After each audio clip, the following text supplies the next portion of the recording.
மலர்ந்த தினம். நம் பாரதம் குடியரசாக மாறிய தினம் இன்று. நம் நாட்டின் 76வது குடியரசு தினம். எல்லோரும் ஓர் குலம், எல்லோரும் ஓர் இனம், எல்லோரும் இந்திய மக்கள், எல்லோரும் ஓர் நிலை, எல்லோரும் ஓர் நிலை, எல்லோரும் ஒரு நாட்டு மன்னர் என்ற பாரதியின் வரிகளுக்கேற்ப ஜாதி, மதம், இனம், மொழி கடந்து இந்திய மக்கள் கொண்டாடும் விழா இந்த குடியரசு தினமாகும். குடியரசு எவ்வாறு உருவானது? இந்தியா விடுதலை அடைந்த பின்பும் ஆங்கிலேயரால் 1935ஆம் ஆண்டு வகுக்கப்பட்ட சட்ட திட்டங்களே இந்திய அரசு கடைபிடித்து வந்தது. பின்பு நம் நாட்டிற்கென ஒரு சட்ட திட்டங்களை வகுக்க வேண்டும் என்று இந்திய அரசு முடிவெடுத்து அண்ணல் அம்பேத்கர் அவர்களின் தலைமையில் ஒரு குழு அமைத்து சட்ட திட்டங்களை உருவாக்க ஏற்பாடு செய்தது. அவர்கள் குழு இந்திய அரசியலமைப்பு சட்டத்தை உருவாக்கியது. இந்த இந்திய அரசியலமைப்பு சட்டம் தான் உலகிலே மிக நீளமான அரசியல் அமைப்பாகும்.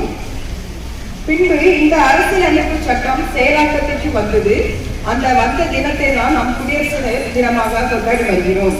குடியரசு என்றால் என்ன? குடியரசு என்றால் மக்களாட்சி என்று பொருள். மக்களால், மக்களுக்காக, மக்களை ஆட்சி அமைக்க தேர்தல் முறையில் தேர்ந்தெடுத்துக் கொள்ளும் முறைதான் குடியரசு.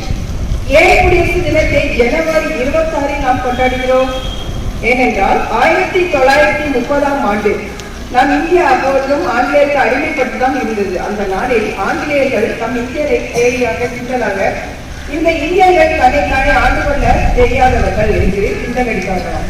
உடனே பூரண சுயராஜ்யத்தை உருவாக்கினார்களாம். அதாவது காந்தியடிகள் 1930 ஜனவரி 26 இந்தியாவின் விடுதலை நாளாக அந்த தினத்தை கொண்டாட வைத்தார். அதனால அந்த நாளை நினைவுபடுத்தும் விதமாக தான் ஒவ்வொரு ஆண்டும் ஜனவரி 26 நாம் குடியரசு தினமாக கொண்டாடி வருகின்றோம். 30 கோடி முகமுடையால் உயிர் மொழி கூற ஒன்றுடையாள், இவர் செப்பும் மொழி 18 உடையாள், என் சிந்தனை ஒன்றுடையாள். நாம் இந்தியாவிலே பலதரப்பட்ட ஜாதி, பலதரப்பட்ட மதம், கலாச்சார மாறுபாடுகள் நிறைந்த ஒரு நாடாக இருந்த போதிலும் வேற்றுமையில் ஒற்றுமையாக வாழ்கின்ற ஒரு சிறந்த நாடாக நம் நாடு விளங்குகிறது. அத்தகைய நாட்டிலே வாழ்ந்து கொண்டிருக்கின்ற நாம் மாணவ செல்வங்களே, நீங்கள் நம் நாட்டை உயர்ந்த ஒரு நாடாக, உன்னத நாடாக, நம் குடியரசை பார்க்கின்ற ஒரு நாடாக, ஒரு அங்கத்தினராக, ஒரு சமுதாயத்தின் உறுப்பினராக நீங்கள் உருவாக்கி வருவது முதலாவது உங்களுடைய கடமையாக நீங்கள் கொள்ள வேண்டும். உபாகமம் 8:10 ஒரு வசனம் இருக்கின்றது. உன் தேவனாகிய கர்த்தர் ஒரு தேசத்துக்காக அவரை சோஸ்தரிக்க கடவாய் அப்படின்னு உபாகமம் 8:10 வசனம் சொல்கின்றது.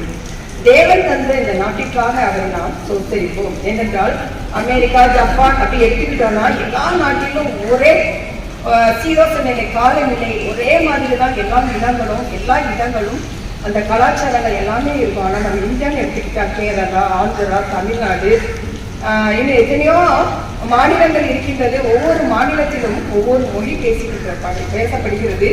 ஒவ்வொரு மதங்கள், பலவிதமான மதங்கள் இருக்கின்றது. அது மட்டுமல்ல, இயற்கை வளங்கள் எல்லாவற்றையும் சிறந்து விளங்குகின்ற நாடு நம்முடைய இந்திய நாடு. அத்தகைய நாட்டை தேவன் நமக்கு தந்திருக்கிறார். அதற்காக நாம் அவருக்கு நன்றி கூறி தோத்தரித்து நம்முடைய நாட்டை ஒரு உயர்ந்த நாடாக உருவாக்குவோம். சொர்க்கமே என்றாலும் அது இந்தியாவை போல் வராது. நீ என்றால் படித்து வெளிநாட்டுக்கு போக வேண்டும் என்ற எண்ணம் இருந்திருந்தால் அதை மாற்றிக்கொண்டு நம் நாட்டை ஒரு உன்னத நாடாக, அதை ஒரு மேன்மையான நாடாக உருவாக்க வேண்டும் என்ற ஒரு குறிக்கோளை உங்கள் உள்ளத்திலே ஏற்றி இந்த குடியரசு தினத்தை மிக மகிழ்ச்சியாக கொண்டாட வாழ்த்துகிறேன். நன்றி.